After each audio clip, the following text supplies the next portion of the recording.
સુરત શહેરમાં વધતા ધ્વનિ પ્રદૂષણને કાબૂમાં લેવા માટે સુરત પોલીસ કમિશનર શ્રી અનુપમ ગેહલોતના માર્ગદર્શન હેઠળ આર વિસ્તારમાં વિશેષ ડ્રાઇવ હાથ ધરવામાં આવી હતી। આ ડ્રાઇવ દરમિયાન ઊંચા અવાજે હોર્ન વગાડતા રિક્ષાચાલકો સામે કાર્યવાહી કરવામાં આવી હતી।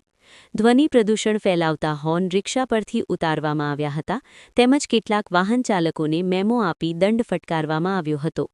પોલીસ કમિશનર શ્રી અનુપમ ગેહલોતે જણાવ્યું હતું કે ધ્વનિ પ્રદૂષણ ફેલાવનાર વાહનો સામે એક વિશેષ મશીન દ્વારા ધ્વનિની માત્રા માપવામાં આવે છે।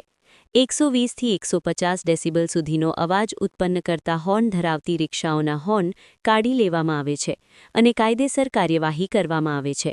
સુરત પોલીસ દ્વારા તમામ નાગરિકોને અનાવશ્યક રીતે હોર્ન વગાડવાનું ટાળવા અને ધ્વનિ પ્રદૂષણ રોકવામાં સહયોગ આપવા અપીલ કરવામાં આવી છે। તમામ લોકોને તકલીફ થઈ શકે છે એટલે આપણે જરૂરી હોર્ન હોય ત્યારે જરૂર વગાડો અથવા બિનજરૂરી હોર્ન નહીં વગાડવો।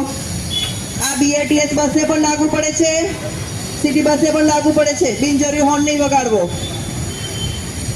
જી મેડમ, આજે ટ્રાય રાખવામાં આવી હતી। 1 ફેબ્રુઆરીથી સુરત શહેર ટ્રાફિક પોલીસ દ્વારા એક નવી પહેલ શરૂ કરવામાં આવી છે, જે અંતર્ગત અમે લોકોને અવેર કરી રહ્યા છીએ કે હોર્ન વગાડવાથી શું નુકસાન થાય છે।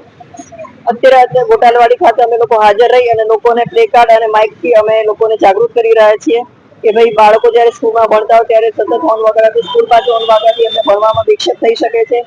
વૃદ્ધો અને વડીલો જે ઘરમાં રહેતા હોય છે એમને પણ તકલીફ પડે છે અને સારવાર લઈને દર્દીઓ હોસ્પિટલ પાસે જ્યારે આપણે હોર્ન વગાડીએ છીએ ત્યારે એમને પણ ઘણી તકલીફ પડતી હોય છે, એટલે આપણે બિનજરૂરી horn વગાડવાનું ટાળીએ।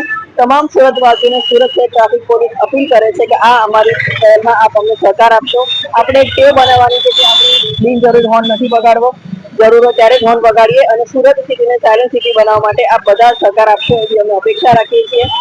Modified horn, modified silencer અને મોડિફાઈડ લાઇટ જે પણ લગાવશે પોતાના વ્હીકલમાં એને દંડ કરવામાં આવશે અને અત્યારે આ જે ડ્રાઈવ છે અમારી આખો મહિનો ચાલુ રહેવાની છે અને અલગ અલગ જંકશન્સ ઉપર જઈને અમે બધા લોકોને અવેર કરવાના છીએ અને ત્યારબાદ અમે લોકો દંડ પણ શરૂ કરીશું।